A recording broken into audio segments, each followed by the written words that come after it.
Shabbat Shalom, amados irmãos. Shabbat Shalom.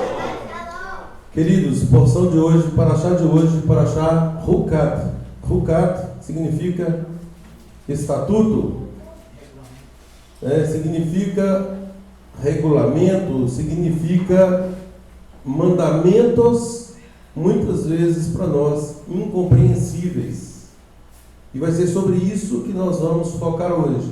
A questão da nossa obediência a Adonai está diretamente ligada à compreensão, ou conforme o nosso povo já disse lá atrás, é um compromisso assinado, um pacto feito, no sentido de que qualquer coisa que o Eterno dissesse, isso faremos, ou faríamos no caso deles, no nosso caso faremos, ou seja, nós temos um compromisso de cumprir a vontade de Adonai, independentemente se compreendemos ou não.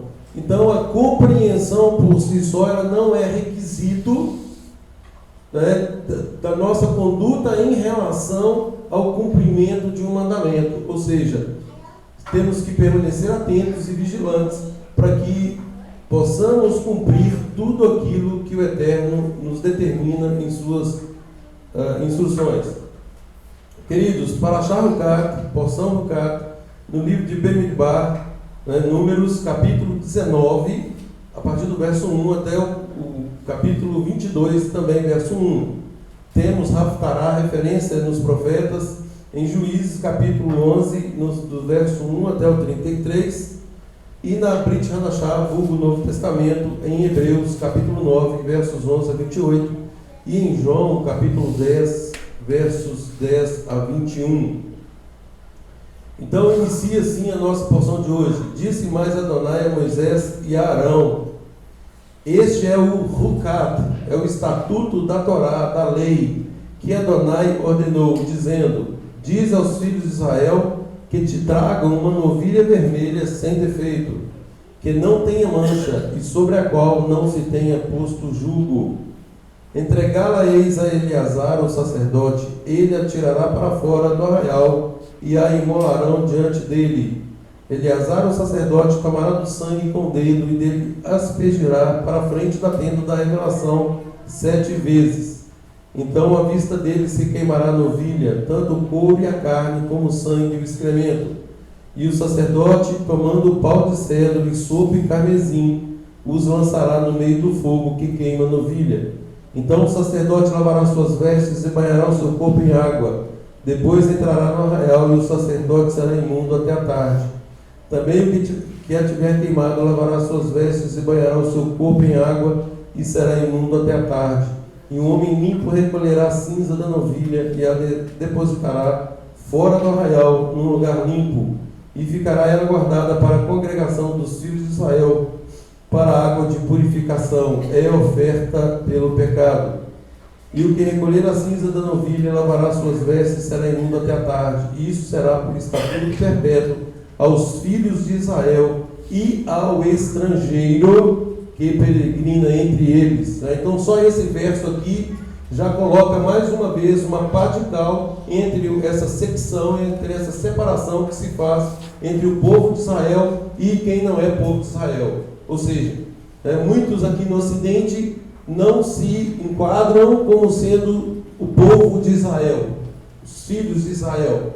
Se enquadram como uma categoria à parte, ou seja, como gentios, ignorando que as instruções de Adonai, tanto para o natural quanto para o estrangeiro, são as mesmas. As mesmas instruções, Números 15:15, a mesma lei, a mesma instrução, os mesmos estatutos, os mesmos mandamentos, tanto para o natural quanto para o estrangeiro. Aquele que tocar o cadáver de algum homem será imundo 7 dias. Ao terceiro dia, o mesmo se purificará com água, e ao sétimo se tornará limpo. Mas se ao terceiro dia não se purificar, não se tornará limpo ao sétimo dia. Queridos, muitos provavelmente não entenderam esse texto, assim como é normal no meio do nosso povo até hoje, mais de 3.500 anos, mais de 3.500 anos, que esse mandamento, esse estatuto, melhor dizendo, foi recebido, e ainda assim, a palavra diz, todos os sábios dizem, que nem Salomão, com toda a sua sabedoria, conseguiu captar a essência exata deste mandamento. Contudo, os nossos irmãos ortodoxos, os israelitas ortodoxos, eles vinculam o episódio da vaca vermelha até a vinda do Mashiach. Olha que interessante, Apesar de inicialmente ser incompreensível, apesar de reconhecerem a dificuldade de interpretação desse texto, dado ao compromisso feito, ou seja, eu sou da família de Israel, eu sou um israelita, o Eterno mandou, eu obedeço, tudo que o Eterno falar, faremos, esse é o compromisso, ou seja, isso é uma identificação. Guardem esse termo, porque eu vou falar nele aí muitas vezes hoje. Nós precisamos, em primeiro lugar, reconhecer quem somos. Se for perguntado a cada um aqui, Eugênio, quem é você? Jusley, quem é você? Rodrigo, quem é você? Marciliane, quem é você?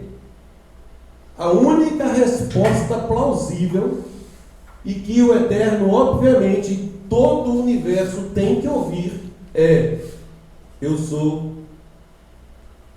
filho do Eterno, eu sou feito à imagem e semelhança dele. Essa é a nossa identidade. E se nós não nos apossarmos dessa identidade, e nós vamos provar que essa identidade foi usurpada, ela foi totalmente desvirtuada, se nós não a retomarmos, se nós não fincarmos esta estaca como um ponto central da nossa vida, nós teremos uma dificuldade terrível no sentido de descobrirmos o nosso propósito. Então, queridos, identidade e propósito andam juntos. Primeiro, quem eu sou. Segundo, qual é o meu propósito. Qual é o propósito de Adonai para cada um de nós? Gênesis 1:26 é a nossa identidade. Gênesis 1:26. Façamos o homem conforme a nossa imagem, conforme a nossa semelhança. E esse homem terá domínio, ele governará sobre todas as coisas que o Eterno criou. Ou seja, essa é a nossa identidade. Nós temos que governar sobre todas as coisas. Qual é o homem que não governa? Se ele não governa, é porque ele não reconhece a sua identidade. Ele ainda não se apossou dela. Ou seja, continua escravo do sistema. E não está dentre os nossos irmãos que tudo que o Adonai disser, faremos. Ainda fica analisando se vai cumprir ou não. O que eu faço, E aí, queridos, é para isso o corpo. Quando o Eterno associa a congregação, quando ele associa o povo dele a uma unidade, nós estudamos os episódios passados, todas as vezes em que havia pecado no meio do povo.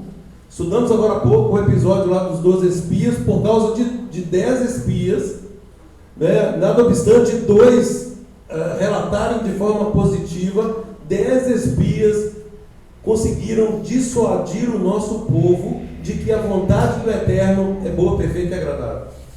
Ou seja, conseguiram lançar dúvidas suficientes para receber uma punição.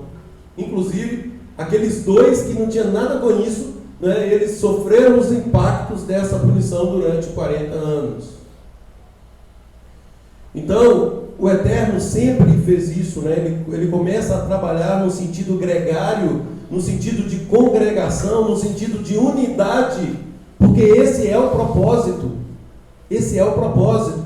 Porquanto os que de antemão conheceu, também os predestinou para serem conformes à imagem de seu Filho. Ou melhor, pegando esse texto desde o início, né? Sabemos que todas as coisas cooperam para o bem daqueles que amam a Adonai, daqueles que são chamados segundo o seu propósito. Aí sim, qual propósito? Porquanto os que de antemão conheceu, também os predestinou. Esse propósito é a predestinação, não uma predestinação no sentido de marcação, esse eu salvo, esse aqui não, esse aqui eu salvo, esse não, nada disso, né? Predestinado para o eterno é aquele que de antemão ele já sabe, ele sabe todas as coisas, a sua onisciência lhe permite identificar no tempo, e essa questão de tempo, obviamente, ela é para nós, ela não é para o eterno. O eterno está além do tempo, né? Então, mas permite identificar aqueles que estarão no mundo vindouro. Então, aqueles que estão nessa condição, né, porquanto os que de antemão conheceu, também os predestinou para serem conformes à imagem do seu Filho. Ou seja, olha o padrão de propósito. Né? Nós temos então uma identidade, nós temos um propósito, nós temos um padrão. E é um padrão, queridos, sobremodo elevado. É um padrão perfeito e não poderia ser diferente. Não poderia ser diferente perante um Deus santo, um Elohim absolutamente imaculado, que quer para si filhas e filhos santos. Não poderia ser diferente. Alguém teria que vir na condição humana, 100% humano, não há que se falar em nenhuma natureza híbrida, né? 100% humano, para nos provar a todos de que é possível sim obedecer a Adonai. Só que para que isso aconteça, tem que haver um requisito imprescindível, que se chama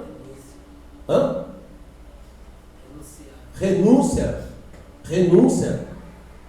Né? É o famoso negar-se a si mesmo. Negar-se a si mesmo. E nós, queridos, nós estamos num mundo onde o homem é o centro. A primeira coisa que nós temos que identificar é isso, né? O homem não é o centro. O centro continua sendo o nosso Deus, o nosso Elohim. A grande questão é que, sobretudo aqui no Ocidente, o homem é venerado. A vontade do homem sempre tem que ser feita. Nós, ao invés de servirmos a Deus, nós queremos dar ordens a Ele. Ao invés de obedecermos, de fazer a vontade dele, nós viramos e falamos: não, a nossa vontade é muito melhor que a do Senhor. Né? Como isso é possível? É como um equipamento dizer para o engenheiro que o projetou que esse equipamento ele é superior ao engenheiro. Né? A palavra traz o exemplo do vaso e do oleiro. Né? Como pode um vaso questionar o oleiro a forma como ele está sendo moldado? Agora, isso é fruto de uma educação mundana, romana, greco-romana, egocêntrica, onde o homem é o centro, onde a vontade humana tem que ser satisfeita a qualquer preço, a qualquer custo. E é nesse ponto que pecamos em demasia. Porque enquanto sabemos e pregamos e declaramos todos os dias que a vontade de Adonai é boa, perfeita e agradável, que nós obedeceremos a Adonai independente de qualquer coisa, faremos, o nosso comportamento aponta em sentido contrário. Qual é o resultado? Ou traduzindo pelas palavras de Yeshua, o nosso Mashiach, que veio para elucidar, que veio para amplificar, que veio para plenificar a vontade do Pai, pelos frutos conhecereis. Ou seja, quais são os frutos que nós estamos produzindo? Eu perguntei agora há pouco, naquilo que temos conhecimento, estamos praticando, no mínimo que sabemos, temos nos esforçado para cumprir. Né? Se nós não estivermos nesse padrão, perdoe-me aí a minha voz e tal, mas vamos seguindo. Se nós não estivermos nesse padrão de cumprirmos as coisas mínimas e fáceis, mínimas e simples e fáceis, como cumpriremos um mandamento tido ou qualificado como ruquim ou como rucado? Ou seja, as coisas incompreensíveis do Eterno. Não é? E há alguns mandamentos dessa natureza. Essa questão da vaca vermelha eu já vou explicar, mas tem, por exemplo, a não mistura de 2 fios num tecido, né? A questão do jugo de animais também diferentes, o plantio de sementes distintas, ou seja, alguns mandamentos que nós, por mais que nos esforcemos em tentar compreender a vontade do Eterno, nos falta ainda aquela compreensão plena. Mas a nós, independentemente, como eu já disse, independentemente de compreendermos, nós precisamos pegar a máxima, a chave do sucesso espiritual. Que chave é essa? Eu quero obedecer. Eu vou obedecer, independentemente de compreender ou não. O Eterno mandou virar à direita. Bom, mas a direita está parecendo meio estranho. Bom, mas o Eterno mandou, eu vou para a direita. Não cabe a nós fazer juízo de valor de algo que o próprio Eterno já valorou. E queridos, tudo, o Eterno, quando terminou a criação, lá no final do 6º dia, quando ele concluiu tudo, ali estava a obra completa. Não ficou nada por fazer. Não ficou nada defeituoso. Não ficou absolutamente nada que dependa da vontade humana para complementar aquilo que o Eterno fez. Agora, vírgula, ficou para nós o agir. Ficou para nós o impulso de obediência. É aí que mora o livre-arbítrio. Nós temos então a possibilidade de permanecermos inertes, ou nós temos a possibilidade de agir. Essa é a beleza do serviço a Deus. Ele nos dá essa liberdade. E nós sabemos muito bem que, como eu já disse, em algo que foi totalmente concluído, ele também já deixou pré-determinado o que acontecerá com quem obedece e o que acontecerá com aquele que não obedece. Ou seja, não há surpresas. Ninguém no mundo vindouro, ou melhor, ninguém no futuro, antes do mundo vindouro, porque só vão se apossar do mundo vindouro aqueles que perseverarem até o fim, nas palavras de Yeshua.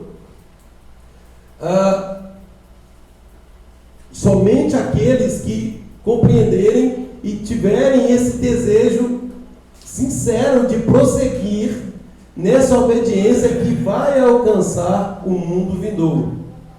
Então, todos aqueles que, de algum modo, continuam fazendo a sua própria vontade, ou seja, ao ouvir uma determinação, uma instrução, questiona e não faz as adaptações necessárias para que ela seja imediatamente praticada, sofrerá as consequências pré-determinadas. Já estão ali. É como eu falei, não há surpresa. Ninguém será pego de surpresa. Mas aconteceu isso. Bom, mas isso é decorrência da desobediência a tal mandamento. O Eterno foi muito claro: eis que põe diante de vós a bênção e a maldição, escolham a bênção. Eis que põe diante de vós a vida e a morte, escolham a vida. Eis que se vocês obedecerem os meus mandamentos, vocês vão comer o melhor desta terra. Se diligentemente obedecerdes aos mandamentos que hoje vos ordeno, Gente, só o Shema, né? Ouve Israel, só o Shema é uma bússola segura que norteia toda a nossa vida. Se nós cumpríssemos tão somente o Shema, né, nós não cairíamos nos abismos, né, que são colocados diante daqueles que não estão nem aí para isso. E a questão da identidade, ela é tão importante. O Evandro falou aqui hoje sobre a questão das gerações, né? Para aqueles que têm filhos aqui, sobretudo pequenos, mais uma vez, né? Se vocês, pais, avós, não retomarem a identidade de vocês, firmes, todos firmes, se vocês não tomarem isso de uma forma corajosa, forte e corajosa, vocês poderão comprometer o futuro da geração de vocês.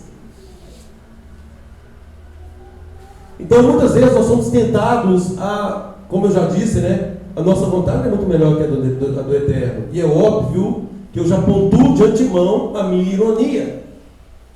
E ironia, queridos, muitas vezes também entendida de forma pejorativa, é tão somente uma figura de linguagem que consiste em dizer o contrário daquilo que você está dizendo. Só isso.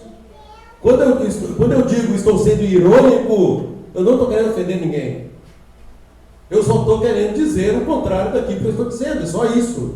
Nada mais. Né? Só que nesse mundo de mimimi, né, quando a pessoa fala que é irônica, aí já acha que o negócio é pejorativo, que é provocação, que é briga, que é não sei o que, não sei o que, não sei o que. Não conhece nem a semântica, nem o significado das palavras.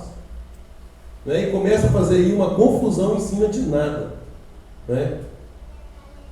Então, obedecer nos levará a um caminho de vitória e de bênçãos. Desobedecer nos levará no caminho de maldições, né, e morte. E nisso nós temos a responsabilidade, né, dos nossos filhos, dos nossos netos. Tu inculcarás a teus filhos e delas falarás assentado em tua casa, andando pelo caminho, e ao deitar-te, ao levantar-te. O que é isso? Isso tudo? Eu vou ter que gastar esse tempo com meu filho?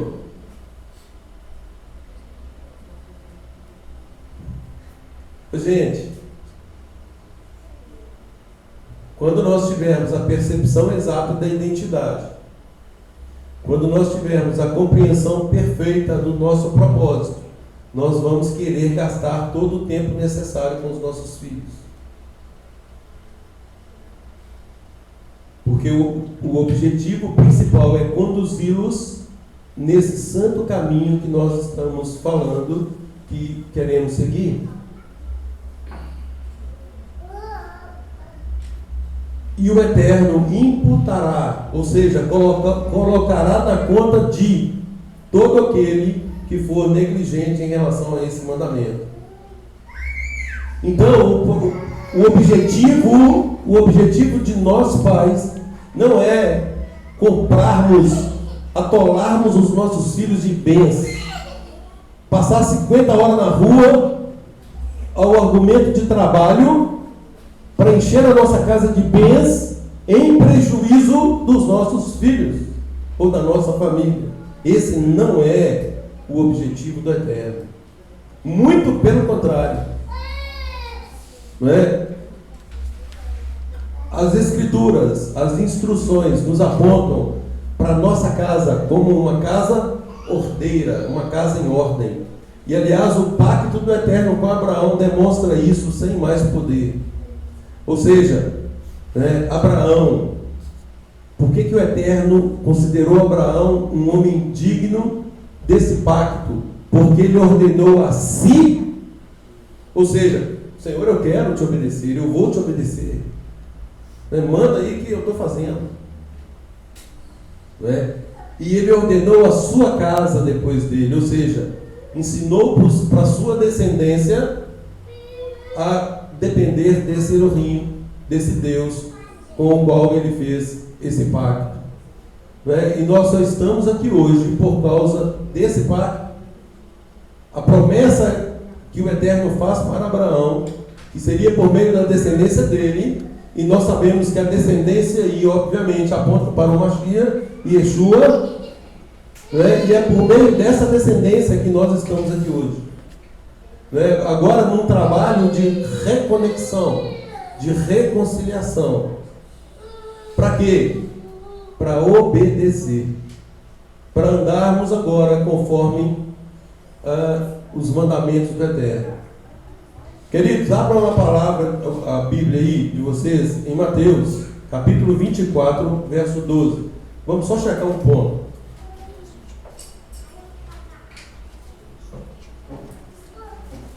Mateus 24, 12.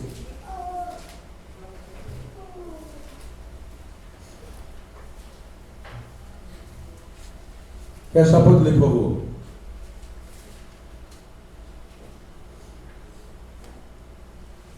Na versão aqui está bem assim: e por causa do aumento do que é contra a lei, o amor da maioria esfriará. Perfeito. Vejam bem essa tradução. Que Bíblia é essa aí? É a Novo Mundo. é Novo Mundo. Ok. Então, uma Bíblia do mundo evangélico que tem uma tradução quase 100% fiel. Repete, por favor, Aguinaldo. E por causa? Qual mesmo? O 12, perdão, o 12.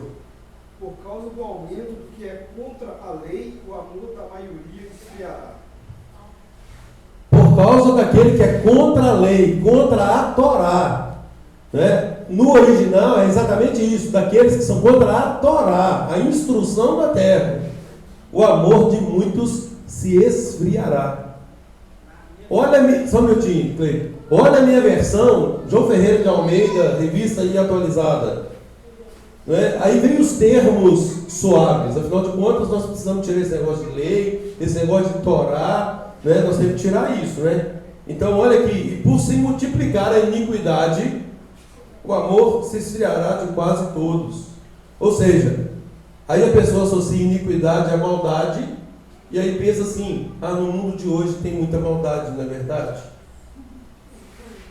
E aí fala assim, então é por isso que o amor está se esfriando. Ou seja, totalmente fora de contexto. O contexto aqui é que esse esfriamento se deve ao afastamento da instrução do Eterno. Gente, vejam a preciosidade disso aqui e vejam que bomba o mundo romano colocou no nosso colo. Pode ler outras versões aí, Cleiton. Em razão da abstinência da Torá,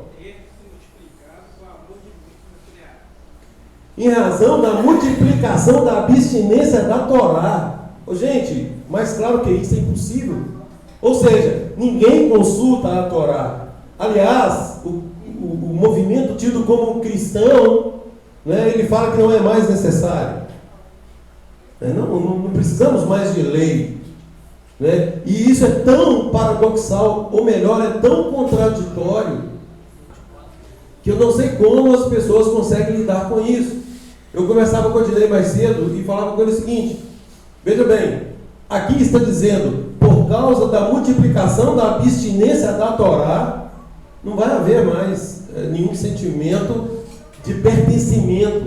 Ou seja, a abstinência da Torá desvincula o seu povo e faz com que todos percam a sua identidade. Lá em Mateus 7, 21, quando Yeshua fala assim: nem todo aquele que me diz Senhor, Senhor, Adon, Adon, herdará o reino de Deus, mas somente aquele que faz a vontade do meu Pai. Muitos naquele dia me dirão: Senhor, Senhor, Adon, Adon, em teu nome nós profetizamos, em teu nome nós expulsamos demônios, fizemos sinais e maravilhas, muitos milagres. Então Yeshua vai virar para essas pessoas e vai dizer o quê? Não vos conheço. vocês que praticam a iniquidade. Lê, por por favor, nessa versão aí, Guinaldo, por favor, só para você ver exatamente isso, mas com outras palavras. Só essa parte aí. Apartai-vos de mim. 12 mesmo? Não, Mateus 7, 21 e seguinte, na versão aí que você estava lendo, na Novo Mundo.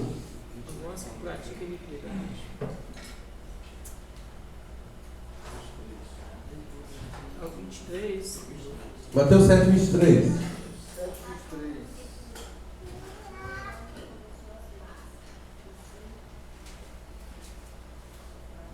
Mas eu lhes declararei, então, nunca os conheci, afastem-se de mim, vocês que fazem o que é contra a lei. Ô, gente, presta atenção, lê de novo, Guinaldo, mais alto, por gentileza.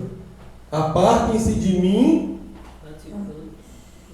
Afastem-se de mim, vocês que fazem o que é contra a lei. vocês que fazem o que é contra a lei. Ora, mas essa versão é uma versão evangélica. Como um evangélico lida com isso? E aí, falava com o Adinei, como que um evangélico lida com as palavras de Jesus, usando o próprio termo, né, o nome de Yeshua, que foi o nome romano que eles colocaram, como que aqueles que falam que seguem a Jesus, e Jesus havendo dito lá em Mateus 5,17, não penseis que vim abolir a Torá, a lei nem os profetas, eu não vim fazer nada disso. Como que essa pessoa que fala que segue a ele lida com esse verso? Ah, mas na verdade não era bem isso que ele queria dizer. Ah, bom, então vamos continuar lendo o texto. Né? E aí a Yeshua fala assim, olha, enquanto houver céus e terra, tem céu e terra, gente, vocês viram de fora, está tudo certinho? Tudo normal? Enquanto houver céus e terra, nada se passará da lei, da Torá, até que tudo se cumpra, até que tudo seja cumprido. Ou seja, como lidar com isso? E outra coisa, qual é o conceito de pecado? Conceito de pecado, 1 João capítulo 3, verso 4, o quê? Transgressão da lei. Para que seja pecado, tem que ter uma lei que fala que é pecado. Então, pecado é a transgressão da lei. Se o dito cristão fala que não precisa guardar mais a lei, ou seja, não existe mais pecado. Está tudo liberado. E se está tudo liberado e não existe mais pecado, para que eu preciso de um Salvador? Para que a pessoa está falando que está seguindo Jesus? Sem necessidade. Nenhum sentido, nenhum sentido. Qual é o aperfeiçoamento disso? Onde está a justificação? Ele está nos justificando de quê, afinal de contas? Então, gente, é um raciocínio, esse é um raciocínio sofismático que nós tanto falamos. Isso é um sofisma. Sofisma é um raciocínio falaz, onde tem verdade, é uma sopa de letrinhas, verdade e mentira misturado, você mexe aquilo ali e engole. O contrário do silogismo, que tem premissas verdadeiras com uma conclusão lógica, verdadeira. Então esse é o prato que é colocado diante de nós todos os dias. Isso é que tem causado esse esfriamento. Isso é que tem causado o afastamento de Deus. Isso é que tem causado a repulsa de muitos ou a resistência de muitos na reconciliação com o Eterno. Pensa que a reconciliação é algo apenas formal. Não, é claro que eu amo a Deus, é claro que eu sirvo a Deus, eu sou até uma boa pessoa. E aí mais uma coisa, mais um detalhe, né? O próprio Yeshua, quando foi chamado de bom, o que ele fez? Bom só há um. O próprio Yeshua, e essa passagem eu confesso que eu medito muito nela. O próprio Yeshua falou assim, peraí, bom só há um, o Pai. Por que você está me chamando de bom? Ou seja, gente, essa é a nossa natureza. A nossa natureza é ruim. A nossa natureza quer fazer a nossa vontade. E eu estou dando essa volta, essa introdução para quê? Porque nós estamos diante de um mandamento que requer compreensão. Ou melhor, que por mais que nós queiramos compreender, nós não conseguiremos fazê-lo. Né? Então, o raciocínio aqui é: estamos fazendo aqueles que estão plenamente claros, porque estamos diante de um aqui que requer um aprofundamento, requer um envolvimento mais íntimo com o Eterno, para que nós mergulhemos nisso, independentemente de compreendermos ou não. E aí, queridos, uma coisa que nós temos sempre que lembrar: há caminhos que ao homem parece direito, mas no fim são caminhos de morte. Então, quando nós pensarmos que a nossa vontade é melhor que a do Eterno, isso pode nos levar para a morte, e certamente levará, né, se estiver dissociada da vontade dele. A vontade dele é muito clara nas Escrituras. Se nós tentarmos dar um jeitinho nessa vontade, nós colheremos os resultados advindos dessa manobra. Não vou falar desse esforço não, porque o esforço é do reino. O esforço é legítimo. Agora, o que não é legítimo são as manobras que tentamos fazer. E é muito fácil fazer isso. A nossa carne adora buscar um subterfúgio para justificar as piores atrocidades. Essa é uma especialidade nossa. E aí, queridos, é por isso que a palavra fala que nós temos que levar cativo todo o pensamento à obediência de Yeshua. Como assim? O que significa isso? Yeshua foi 100% dependente e obediente. Então, quando vier algo que aparentemente é difícil, fala: Senhor, eu quero ser como Yeshua, conformes à imagem do seu filho, Senhor. Não é esse o propósito? Então eu vou agir tal qual o seu filho, totalmente obediente e dependente do Senhor. Seja feita a sua vontade, não a minha. Não a minha. Isso, queridos, requer, no conceito de fé que aprendemos, lembrando que fé no conceito exato é confiança e fidelidade, mas no conceito abstrato de fé, eu diria que esse mandamento é um deles. Requer um pouquinho mais de fé, de crença, para que olhemos e falamos assim: não, nós vamos obedecer. Todos os que estiverem na condição de Rukat, ou todos os Rukim, que Rukim é plural de Rukat. Rukat é um, Rukim são vários. Dentre eles está esse mandamento aqui, da aspersão, da purificação pela cinza de uma novilha. Pela cinza de uma novilha.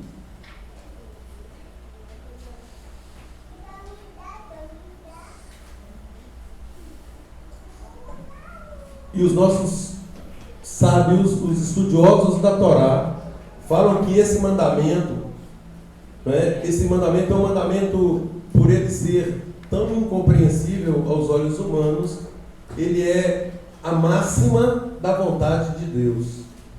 Ou seja, aquele que cumpria, que se colocava, tinha uma disposição de cumprir esse mandamento, ele cumpria qualquer outro. Exatamente pela dificuldade de compreensão. Então, ele é considerado Rukat a-Torá, ou seja, é a Torá reunida na sua máxima essência num único mandamento. Não entendo, não compreendo, mas eu vou obedecer. Então, esse ritual ele era feito com esse objetivo de purificação,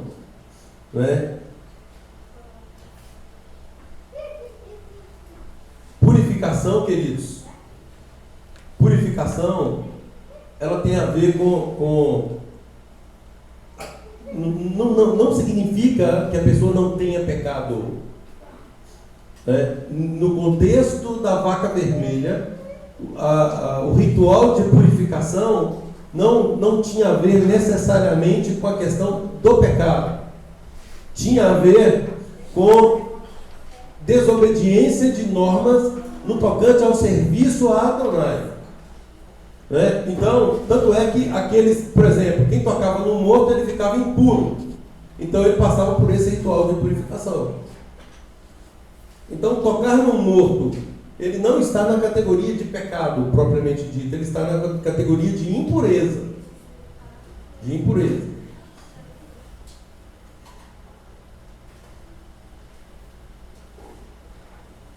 E tem uma coisa que eu achei assim, extremamente, uma informação aqui que eu achei extremamente importante, e tem a ver com essa questão aí da identidade a qual eu me referi, é no tocante ao significado,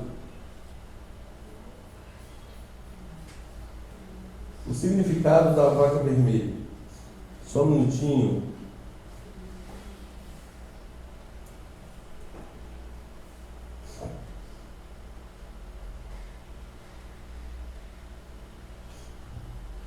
Aqui diz assim, não é uma pureza biológica, e sim espiritual. A impureza espiritual na Torá, ela advém, ela tem origem na palavra tumá. Tumá, que significa bloqueio, impedimento, ou seja, algo que está nos impedindo de conectarmos. Conforme eu falei, a pessoa tocava no cadáver, ela ficava impura até a tarde. Então havia ali uma contaminação, né, que impedia a plenitude do serviço, a plenitude de conexão, a questão dos bloqueios. E esta questão de bloqueios, queridos, tem tudo a ver, é isso que eu achei extremamente interessante, tem tudo a ver com a nossa identidade. Então tudo vai se resumir em identidade e propósito. Somos servos do Eterno, feitos à imagem e semelhança dele. Temos que governar. Tudo que o Eterno nos colocou a mão para fazer, nós temos que fazer de acordo com as instruções dele. Qualquer coisa que nos impede disso precisa ser purificado, precisa ser banido, extirpado, lançado fora. Bloqueios. E aí eu me lembrei, enquanto estudava essa porção, eu me lembrei que o Eterno fala sobre a circuncisão do coração. E é exatamente isso. Quando o Eterno fala que nós precisamos circuncidar o nosso coração, significa tirar todo esse bloqueio, tudo que nos impede de ter uma conexão plena com Ele. Não é? Tudo que nos impede de ter esse relacionamento de filho e de pai. Em relação ao Eterno, nenhum problema. Né? Essa conexão ela é interrompida por nossa causa, por nossa culpa. Então somente. O Eterno continua pronto a perdoar. Ele continua pronto a nos resgatar. Agora, não é resgate para continuidade num delito. Não é resgate para continuar na imundícia. É um resgate purificador. É o que Yeshua fez o tempo todo. Vai, não peques mais. Faz sentido? Seus pecados estão perdoados. Você pode continuar aí, afinal de contas, né? Tá tudo certo. É o pai que leva o filho.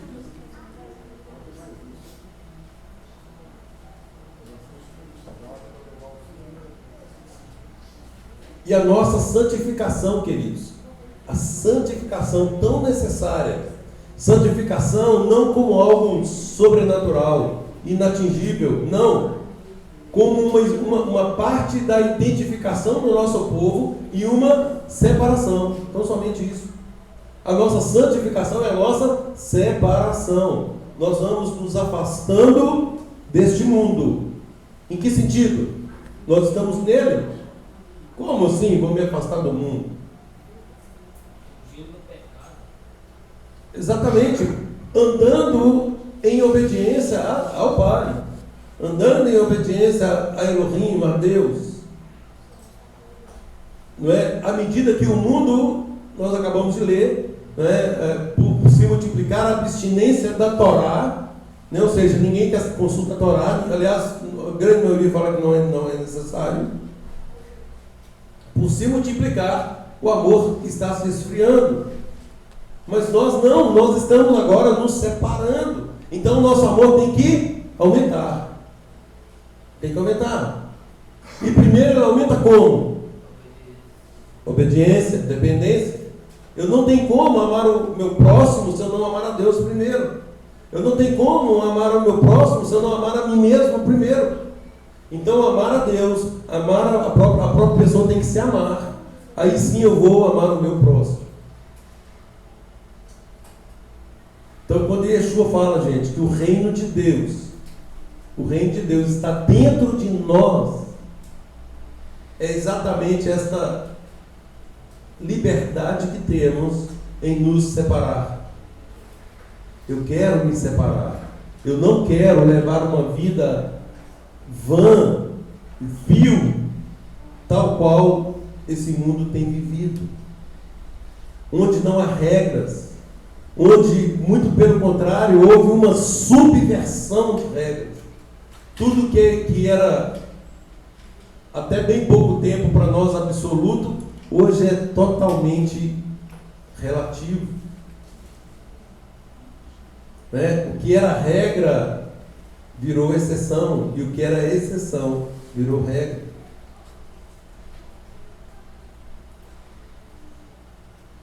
E aí, queridos, nós temos que saber lidar com essas coisas. Abram, por favor, na Haftarah.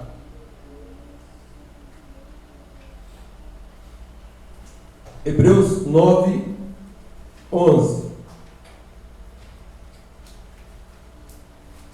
Hebreus capítulo 9, a partir do verso 11. Diz assim: quando, porém, veio Yeshua, o Messias, como sumo sacerdote dos bens já realizados, mediante o maior e mais perfeito tabernáculo, não feito por mãos, quer dizer, não desta criação, não por meio de sangue de bodes e bezerros, mas pelo seu próprio sangue, então entrou no Santo dos Santos uma vez por todas, tendo obtido eterna redenção. Olha o verso 13. Portanto, se o sangue de bodes e touros, olha aqui a novilha vermelha aqui, olha o focar aqui, cumprido, e eu vou ler na sequência o que os nossos irmãos ortodoxos dizem. Portanto, se o sangue de bodes e touros e a cinza de uma novilha aspergidos sobre os contaminados, lembrando que essa contaminação aqui ela é ritual, os santificam, ou seja, os separam. Olha aí, quanto à purificação da carne. Então essas coisas nos purificam em relação à nossa carne. Só que tem algo mais aí. O que nós precisamos purificar além da nossa carne? O nosso espírito.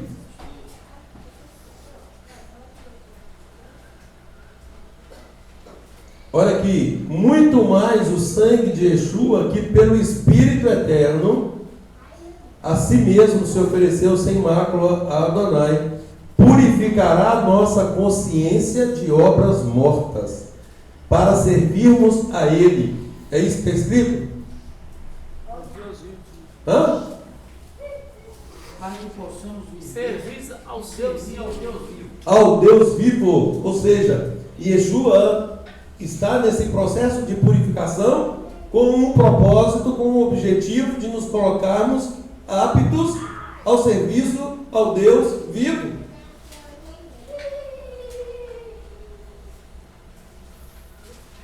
E aí o verso 15 arremata: por isso mesmo, ele é o mediador, ele não é o destinatário. Ele está no meio, ele faz a conexão. Por isso mesmo, ele é o mediador de uma nova aliança, ou o mediador dessa renovação de aliança. Porque, na verdade, é uma aliança que foi renovada. A fim de que, intervindo a morte para a remissão das transgressões que havia sobre a primeira aliança, recebam a promessa da eterna herança aqueles que têm sido chamados.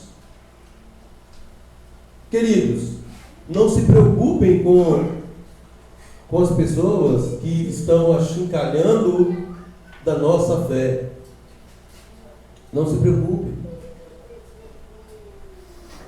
Não é para todos. São somente para aqueles que foram chamados. Porquanto os que de antemão conheceu, também os predestinou para serem conformes à imagem de seu Filho. Então, só aqueles que são chamados, segundo o seu propósito. Se a pessoa não é chamada da escola, fulano, presente, de repente não vai chamar o nome dele. Fazer o quê? Isso é livre-arbítrio, querido. Nós temos que falar. Agora, nós não temos que convencer nem brigar. Nós só temos que falar. Tem um texto que fala assim: em nome de Yeshua, reconciliem-se com Deus. Nós somos embaixadores. Nós somos conciliadores. Em nome de Yeshua, povo, reconciliem-se com Adonai. Isso nós temos que fazer. Agora, não nos compete brigar nem convencer. O convencimento pertence ao próprio Deus, mediante o Ruach HaKodesh.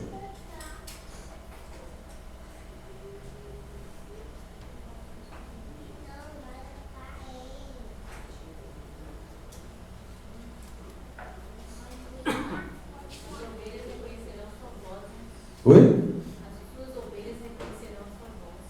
Exatamente. Exatamente.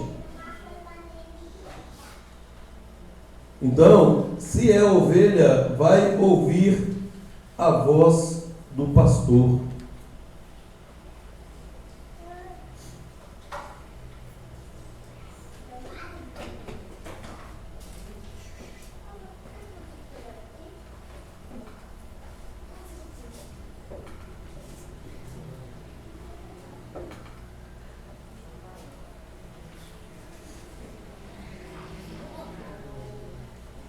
Como eu disse, queridos, o nosso povo, eles compreendiam que o mistério da vaca vermelha seria elucidado, do jeito que Yeshua fala, por ocasião da vinda do Mashiach.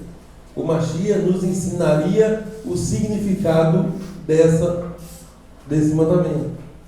E aqui em Hebreus, conforme lemos, portanto, se o sangue de bodes e de touros e a cinza de uma novilha, aspergidos sobre os contaminados, os santificam quanto à purificação da carne, muito mais o sangue de Yeshua, que pelo Espírito Eterno, a si mesmo se ofereceu sem mácula a Deus, purificará a nossa consciência de obras mortas para servirmos ao Deus vivo.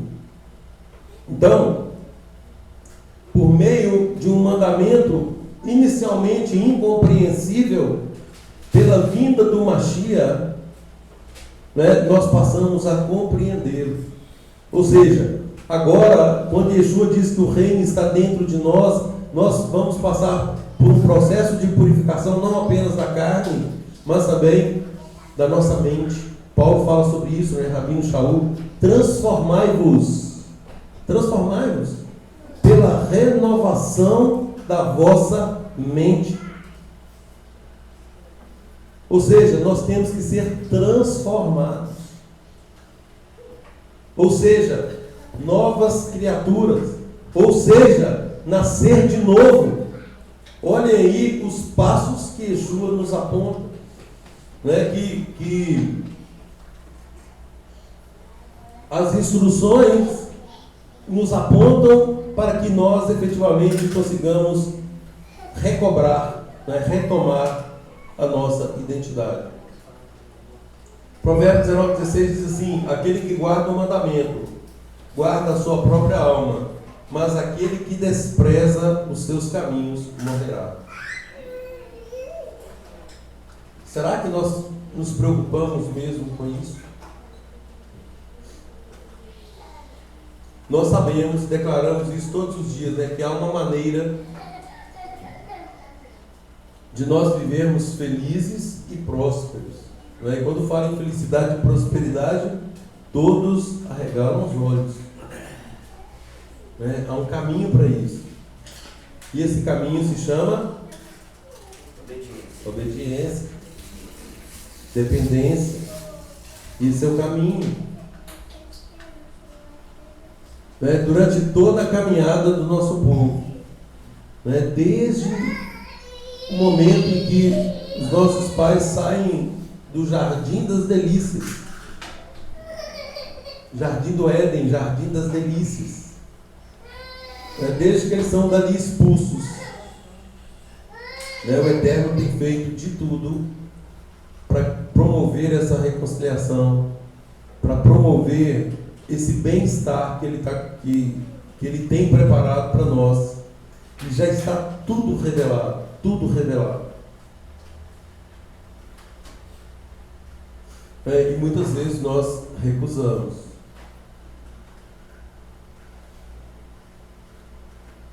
O Provérbios 16, 17 fala assim: o alto caminho dos retos é desviar-se do mal, o que guarda o seu caminho preserva a sua alma. De que forma um homem despreza os seus caminhos? Rejeitando os caminhos de Adonai.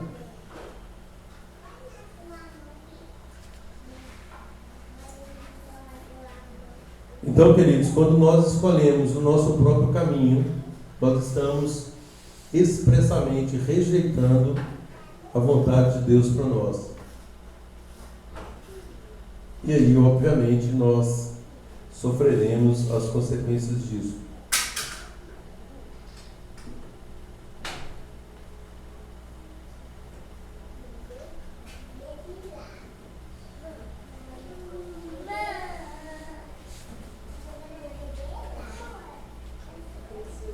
Em Jeremias 14,14 diz assim, queridos: tudo isso que esses profetas andam divulgando em meu nome é mentira.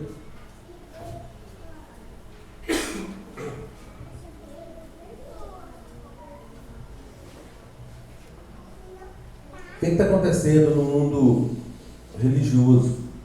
Mentiras. Mentiras e mais mentiras. Aí o Eterno diz: eu não os enviei, nem lhes dei ordem alguma para falar em meu nome, sequer falei com eles. Eles vos profetizam falsas visões, adivinhações, doutrinas inúteis e o engano das suas próprias mentes e corações. Falou de doutrina, você falou de doutrina aí agora, posso fazer uma pergunta?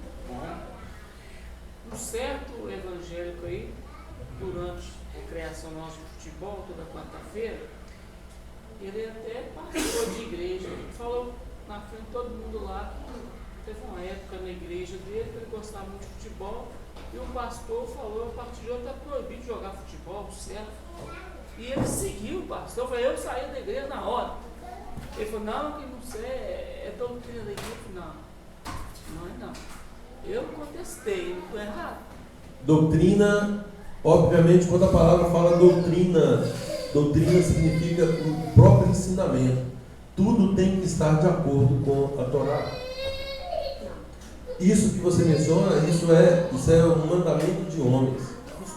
Estou certo não contestar. Isso é mandamento de homem, não tem nada a ver com a palavra de Deus. Não vai ser jogar bola ou não jogar bola que vai. Tem nada a ver, nada a ver. E ele seguiu o pastor. A palavra diz aqui que muitos apregoariam coisas que o Eterno não mandou, e o que é pior, o povo vai gostar disso. O povo vai gostar disso. Então eu estou correto. Não pode jogar totó. O que está lá fora é isso.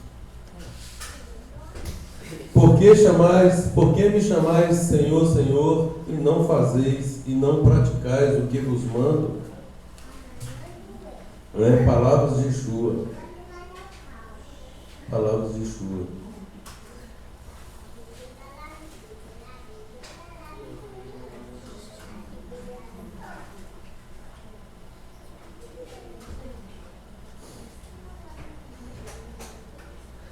Queridos, que possamos resgatar a nossa identidade, que possamos saber exatamente quem somos, a nossa posição no reino, né? Que possamos clamar ao Eterno para nos dar clareza do nosso propósito, para que saiamos dessa mediocridade. Nós temos a excelência ao nosso dispor, né? O Eterno tem o melhor para nós. E nós estamos nos contentando com um prato de lentilhas. Nós estamos negociando altos valores por nada. Se nós não pegarmos as palavras de Yeshua, meditarmos nelas, por exemplo, Yeshua fala assim: aquele que não renuncia a pai, mãe, irmão, marido, esposa, filho, por causa de mim, não é digno de mim. Ou seja, não é digno desse caminho, não é digno de ser reconciliado. Espera aí, qual que é a situação, afinal de contas, qual é a situação que vai nos colocar nesse patamar? Não é? Porque está tudo muito bem, não tem que renunciar a nada, está tudo certo. Muitos preferem adorar a esposa, adorar o marido, adorar o filho, adorar o emprego, adorar isso ou adorar aquilo, em detrimento, em prejuízo do reino, em prejuízo do Eterno. Ora, mas como que ele vai cumprir essa palavra? Isso, queridos, está também nas palavras de Yeshua, quando ele diz: negue-se a si mesmo. Negar a si mesmo é colocar o Eterno acima de todas as coisas. Amar Adonai, o nosso Deus, de todo o nosso coração, de toda a nossa alma, de toda a nossa força, de todo o nosso entendimento. Isso é que nós temos que buscar. Isso nós temos que retomar. Precisamos colocar a nossa vida em ordem. Sem essa ordem, né, nós teremos um resultado equivocado. E aí nós vamos cair lá na fila dos perplexos de Mateus 7, 21, 23. Senhor, mas, né, apartai-vos de mim, apartai-vos de mim. Né, você está pensando, você acha que isso aí que você fez? Não, Senhor, mas eu fiz em seu nome. Apartai-vos, apartai-vos. Então, queridos, nós temos que ter certeza da nossa caminhada. E nós só vamos ter isso quando nós tivermos certeza da nossa identidade, de quem somos, a qual família pertencemos e qual é, afinal de contas, o nosso propósito. Que o Eterno nos capacite a todos, né, que possamos ser aprovados aí, né, aos olhos dele. Shabbat shalom a todos.